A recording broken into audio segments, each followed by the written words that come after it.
आप सभी का स्वागत है आपके अपने YouTube channel belong teaching centre में। तो आज हम लोग उपस्थित है अपने एक स्पेशल क्लास में। Welcome to all guys in your special class. देखिए, आज मैं बताने वाला हूं कि हम लोग एग्जाम में जब लिखते हैं, यानी जब आप एग्जाम में लिखेंगे तो किस प्रकार लिखेंगे कि आपका एक भी नंबर नहीं कट सके। मैं आपको पढ़ाते पढ़ाते कई बार बता चुका हूं कि किस प्रकार हमें लिखना चाहिए।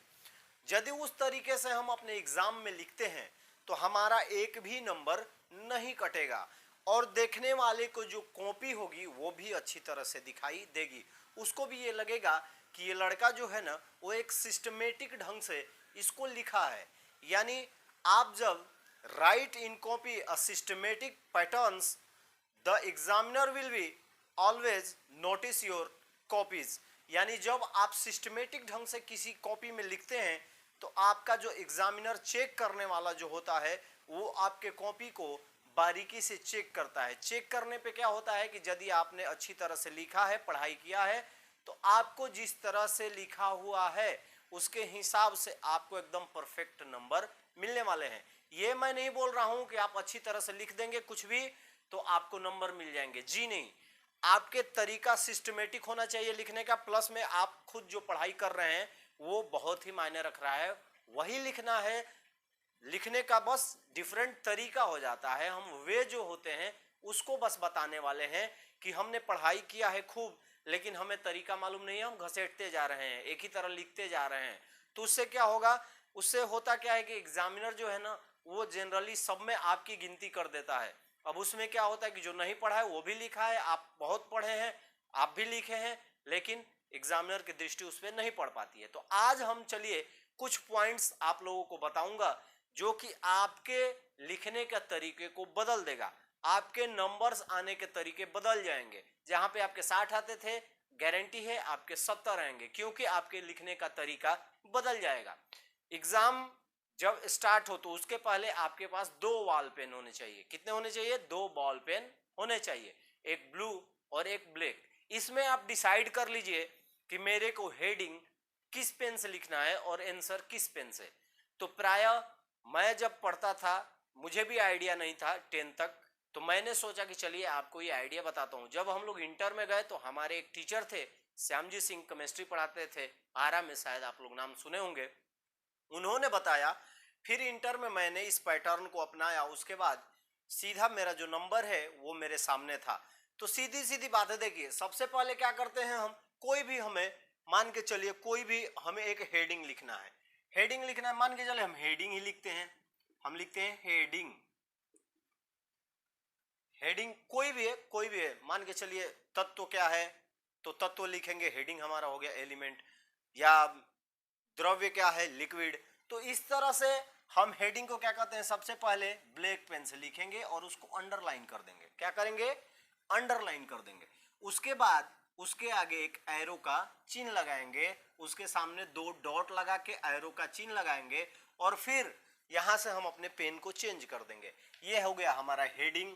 हेडिंग के बाद हम क्या करेंगे, इसको अंडरलाइन करेंगे। अंडरलाइन करने के बाद एक एरो लिखेंगे और यहाँ पे अब चेंज कर देंगे अपने पेन को। अब यहाँ से ब्लू कलर का जो हमारा पेन है, ब्लू कलर के पेन से हम इसका आंसर लिखेंगे, यानी उत्तर लिखेंगे। जब आप इसको लिखिएगा, आप अपने कॉपी पे एक बार ट्राई करके देखिएगा।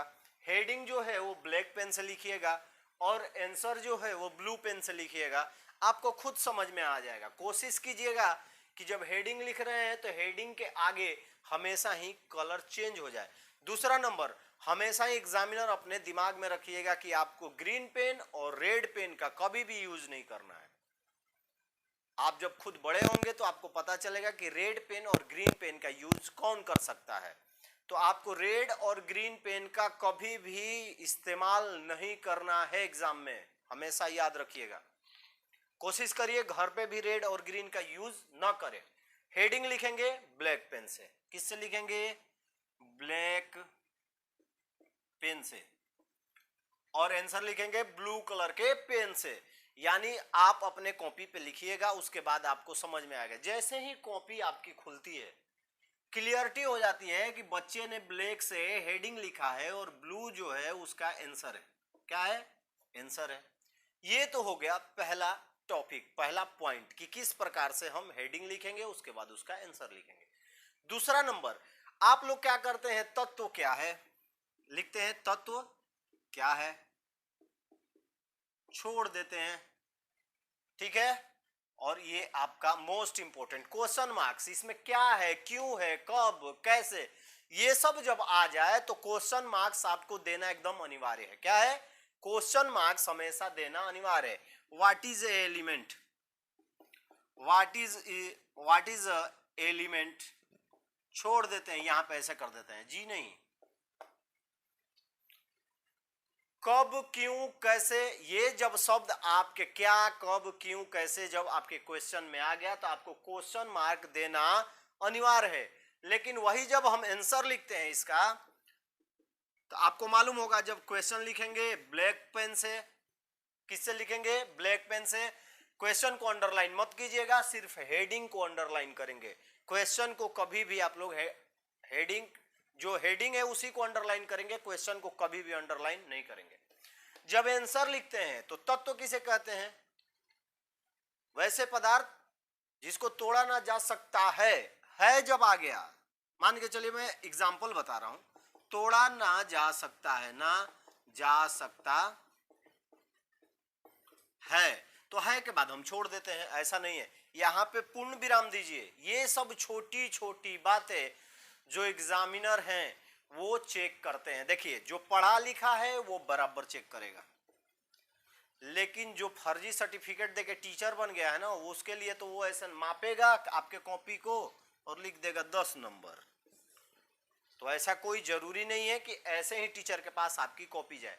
तो क्वेश्चन मार्क यानी कब, क्यों, क्या, कैसे है, तो उसमें आप क्वेश्चन मार्क लगाएंगे। जब हम अपना सॉल्व करके आंसर पूरा लिख देते हैं तो फुल मार्क्स लगाएंगे। अब देखिए कमा कहां लगाते हैं।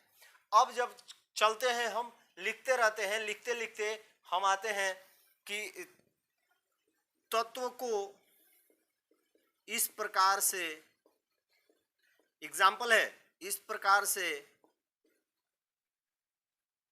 तैयार किया जाता है,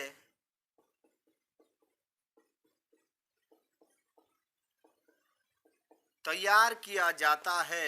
अब देखिए यहां पर क्या करते हैं लोग, जब की लगाना है तो की हमेशा लगेगा, लेकिन है के बाद आपका पूर्ण विराम नहीं रहेगा। आप सेंटेंस में उससे जोड़कर कुछ कहने वाले हैं, हमेशा ध्यान में रखेंगे कि जब हम सेंटेंस में जोड़कर कुछ कहने वाले होते हैं तो उसमें हमेशा की रहता है, और है के आगे पूर्ण विराम का मतलब आपका जो सेंटेंस है वो पूर्ण हो चुका है, आप उसके आगे नहीं लिखने वाले हैं। लेकिन जब हम उससे आगे कुछ जोड़कर लिखने वाले हैं, की आ गया, उसके बाद इस प्रकार आ गया, उनके आ गया, उन्हें आ गया, तो ये सब चीजें जब हम है के बाद लिखते हैं तो है पर पूर्ण विराम नहीं होगा, की रहेगा तो कमा नहीं लगाएंगे, इस प्रकार रहेगा तो कमा लगाएंगे, उनके रहेगा तो कमा लगाएंगे, उन्हें रहेगा तो कमा लगाएंगे। यानी जब हमारे पूर्ण विराम वाले जगह पे यानी है के बाद है, उनके इस प्रकार के गुण हैं, तो है और उनके के बीच हम कमा लगाएंगे। मान के चलिए तत्व कहते हैं, एग्जाम्पल है, तत्व कहते हैं उनके, देखिए उसके बीच में कमा लग गया, उनके गुण इस प्रकार हैं। अब देखिए है मतलब मेरा खत्म हो गया। Is called element, is called element, its properties, properties is, यानी देखिए एलिमेंट, इट, इन दोनों के बीच क्या हुआ, एक कमा लग गया, इट्स प्रॉपर्टीज इज। यानी हमेशा आप लोग ये ध्यान रखिए कि जब भी हम है के बाद कुछ उससे जोड़कर लिखने वाले हैं, यदि की आ गया, है कि ऐसा ऐसा होता है, तो उस समय है के बाद कमा नहीं लगेगा। लेकिन उसके बाद इस प्रकार, उनके गुण, उन्होंने, ये सब जब शब्द आता है तो है और उन्होंने, उनके, उस प्रकार के बीच में आप लोग कमा लगाइएगा। हमेशा ये अपने दिमाग में नोटिस करके हमेशा रखना है। इस प्रकार यदि आप लिखते हैं तो आपके नंबर कटने के बहुत ही रेयर चांस हो जाते हैं। अब चलिए कुछ लोग को मैं देखा हूं लिखते हैं, कुछ लोग कैसे लिखते हैं कि इनके निम्नलिखित गुण हैं, छोड़ देते हैं। ऐसा नहीं होना चाहिए। It's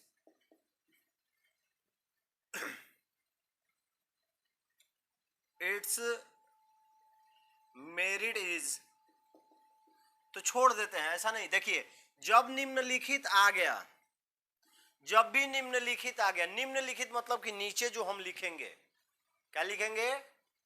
down right merits. Down right merits यानी नीचे लिखेंगे। जब हम निम्नलिखित मतलब इसके नीचे हम लिखने वाले हैं, तो हमेशा है के बाद डॉट दे के एक लाइन दे दीजिएगा, एरो मत दीजिएगा। डॉट के बाद क्या करेंगे? एक लाइन दे देंगे, यानी एग्जामिनर समझ जाएगा कि अब नीचे लिखने वाला लड़का है, अब ये नीचे लिखेगा। उसके बाद जो भी हमें लिखना रहता है 1 2 3 ऐसे करके, अब जब आप गुण लिखते हैं तो पहला दूसरा तीसरा लिखेंगे ही। तो हमेशा याद रखें इनके निम्नलिखित गुण है, दो डॉट दे के आगे चिन्ह देंगे। उसी प्रकार इंग्लिश वाले भी लिखेंगे, दो डॉट दे के आगे चिन्ह देंगे, उसके बाद आप उसके मेरिट्स को 1 2 3 यानी उसके गुणों को लिख देंगे। तो ये सब चीजें आपको अपने एग्जाम में यदि ध्यान में रहा, देखिए मैं क्यों पहले बता रहा हूं, आपके पास अभी टाइम है 6 महीना 7 महीना। इन सब चीजों को आप लोग प्रैक्टिस कीजिए। प्रैक्टिस करने के बाद वो खुद ब खुद, जब देखिए कोई चीज जो होता है जब आप उसको यूज करेंगे, लिखना चालू कर देंगे, उपयोग करने लगेंगे, ऑटोमेटिक ये आपकी आदत बन जाएगी। और जब आदत बन जाएगी तो आप सही वे पे हैं। तो उम्मीद है आप लोगों को समझ में आया होगा कि किस प्रकार से हमें परीक्षा में लिखना है, या किस प्रकार से आपको अब लिखना है। क्या लिखना है? आपको अब लिखना है। तो चलिए, आज के लिए उम्मीद है आपका ये क्लास आपके लिए बहुत ही फायदेमंद होगा और आपको समझ में भी आया होगा। तो चलिए हम लोग कल मिलेंगे अपने फिजिक्स के ऑब्जेक्टिव क्लास में। चैप्टर 1 का आपका ऑब्जेक्टिव चल रहा है। तब तक के लिए आप सभी को जय हिंद। अपना ख्याल रखिए और बड़ों का सम्मान कीजिए। और एक बार इस वीडियो को फिर से देख लीजिएगा शुरू से अंत तक, और आपको उम्मीद है कि आपको समझ में आएगा। और इसी को फॉलो कीजिए, आपका नंबर 100% गारंटी है कि नहीं कटेगा यदि आप सही सही लिखते हैं।